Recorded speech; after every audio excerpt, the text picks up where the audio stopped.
What's up, everybody? Welcome back to another video. Today we got a good trade breakdown. This was a trade that I called out to my group and it went for 800 plus ticks with zero drawdown. Now I didn't catch all 800, but this trade was still a banger. I caught more than enough, and I just wanted to give you guys my mindset as I was able to execute on this trade.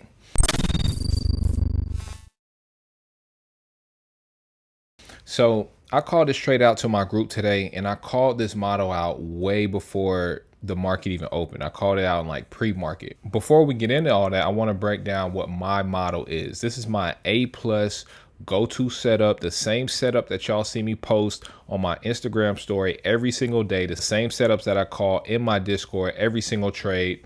My A plus setup is the market maker model combined with the daily candle power of 3. Now, what exactly does that mean? It means that I'm looking to trade the distribution of the daily candle using the market maker model.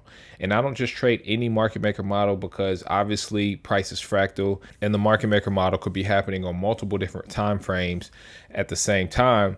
So I use time frame correlation to let me know which market maker model is actually active. Another thing I look for that's not listed is IRL to ERL.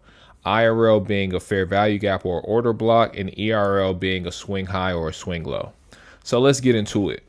So I was already bullish on the day for a few reasons. So let's just talk about the time frame correlation for a second. If you are trading off of a weekly key level, then you should be looking at the 4-hour time frame, and you want to see if the 4-hour time frame is telling you the same thing that the weekly time frame is telling you. And then you want to see if the 15-minute is telling you the same thing as well, and then you want to enter on the 1 minute. So for example, if we are in this weekly key level, we want to go to the 4-hour chart and see if we are in a 4-hour key level, if we're respecting a 4-hour PD array. Also want to see if we have a possible market maker model on the 4-hour. And if not on the 4-hour, do we have a market maker model on the 15-minute chart that's in a 4-hour key level? So let me just show y'all exactly what that looks like. You see we have price respecting the halfway point, consequent encroachment of this weekly inversion fair value gap. Let's go to the 4-hour chart. So on the 4-hour chart, what do we have? We have price giving us a bullish fair value gap right here with this candle's high, this candle swing low, drag it over. Look how well that's being respected. This candle came right down to the halfway point, took off. And then it came back down to it. But while it came back to it, let's think about what it did, because this is important. So price is always doing one of a few things. It's either engineering liquidity, taking liquidity, rebalancing gaps, or it's rebalancing out the halfway point of a range. So if we think about this range, either from this swing low to this swing high, or even this swing low to this swing high, we see that price pretty much has pulled back near the halfway point. So the halfway point of this big shaded area, which is the weekly inversion fair value gap, also coincidentally happens to be a 4-hour fair value gap. And then if you look over here, you can see these down close candles and price boosting up. That's a change in state of delivery, aka an order block. And you can see how well in the bigger picture, price comes down and respects that area. So now that we're in this 4-hour fair value gap, that's also internal range liquidity, IRL. If we look at the swing highs up here, we have ERL. So if we are trading off of this key level, we want to be targeting the first swing high we get, whether it be one that's created here or one that's created there. So now that we're in this 4-hour key level, let's hop onto a 15-minute chart and see if that tells us the same thing that these two time frames are telling us. All right, now we're on the 15-minute chart, and this is where I get a lot of my clarity from when it comes to the daily candle power of 3. Why is that? Because I can use this ICT everything indicator to show me what Asia session did, the 12 a.m. open, and I can see what London session did, which is this shaded area, the session I trade, which is New York AM session, the lunch session, and then the New York PM session. All of these sessions make up the daily candle. So if I can spot out the manipulation, then I can easily be a part of the distribution, which is pretty much what I do every single day. All right, so this shaded area now here is obviously the 4-hour fair value gap. Look how price comes down into that level. But notice, what does it do? It engineers liquidity on the way to that key level. That's super important because if you're looking to go long, you want to make sure if you're trading the market maker model that there is engineered liquidity, low resistance liquidity. So you can see that was created on the way to this key level.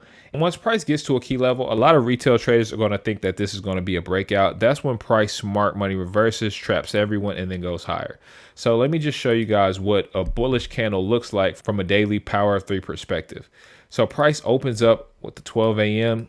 just going sideways, creating liquidity. It then takes one side of it, right, making all of these people think, oh, it's going to break out, it's going to go lower. They chase it, and then they get trapped. Boom, boom, boom. Price runs up, smacks all their stop losses. That's your market maker model, your smart money reversal. So if you look at price, that's exactly what it did. It opened up at the 12 a.m. open. It basically did nothing, just going sideways, equal highs, equal lows, untapped stop losses here for sellers. And then price gets to a key level, and then it reverses and distributes higher. That's your daily bullish candle.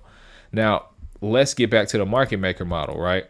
Price at my 4-hour fair value gap. Let's look left. If we look left all the way over here, we see that price has tapped into a fair value gap right here. Most people wouldn't even pay attention to this, but I'm very detailed with my trading because I trade pure price action. As you see, no indicators. So look at this fair value gap here, and then look at this order block here. If I were to just put a tag on that so you guys can see the order block, the body of this down close candle, look how well price respects it. It goes down into it, wicks it, and then reverses. So now let's just run it back real quick. We got the weekly inversion fair value gap, consequent encroachment, which is the halfway point. We got the 4-hour fair value gap in that same exact spot. We have 4-hour IRL to ERL possibly loading. And now we have a 15-minute market maker buy model with low resistance liquidity engineered. We have price tapping into a 15-minute fair value gap and a 15-minute order block, respecting it. And we have a simple target with London high and the buy side liquidity from Friday's daily candle. So now let's go to the 1 minute so you guys can see how I was able to execute my entry. So here we are in the New York session, which is the session I trade. We had 10 a.m. news, and I trade macro. So it's either going to be the 950 macro, the 1050 macro, or the 1150 macro. This was a 950 macro. Now this trade was a little bit risky just because we had news at 10 a.m. And although sometimes news can be predictable, there are times where news is not predictable. So you will get your ass clapped if you try to gamble news. But when you know, you know. So we got this swing high right here. And then, of course, we got all these untapped swing highs to the left in this market maker model. You can see that's the sell side of the curve. So once price gets to this key level, we want to look for signs of reversal. What are one of the first signs of reversal? Well, we want to see bearish PD arrays getting disrespected if we're long. That's going to signal a switch in the size of the curve, the smart money reversal. So we see we got this inversion fair value gap right here, right? It was a SIBI at first. Price goes up, respects it, and then it disrespects it. It closed above it right there. So when you're looking at this swing low, this is another thing too. This is a concept that I teach in my group. A lot of people won't even be paying attention to the swing low. Let me zoom in real quick.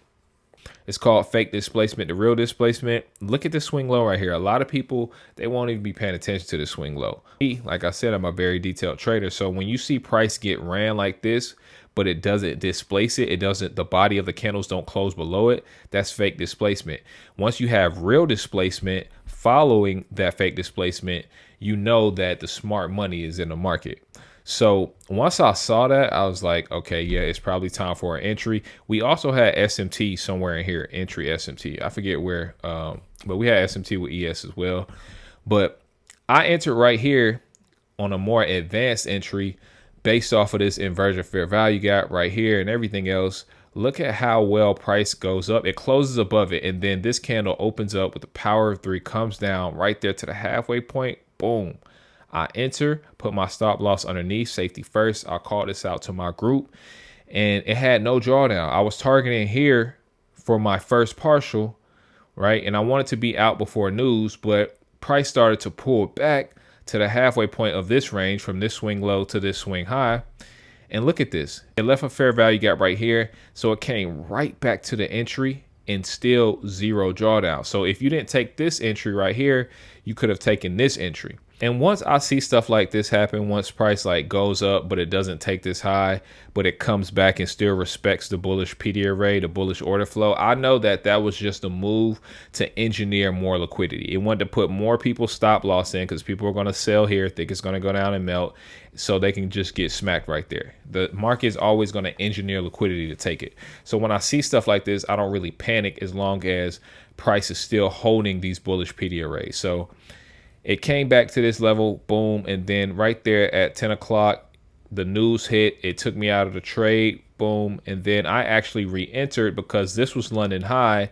I didn't really want to hold too much past the news. I had my stops trailed, and then you see this right here, these down close candles. Look at the high of that body right there, boom, bullish order block. Look how well it gets respected right there, right there. And then it creates another order block on top of this order block. That's a propulsion block. That's an advanced ICT concept.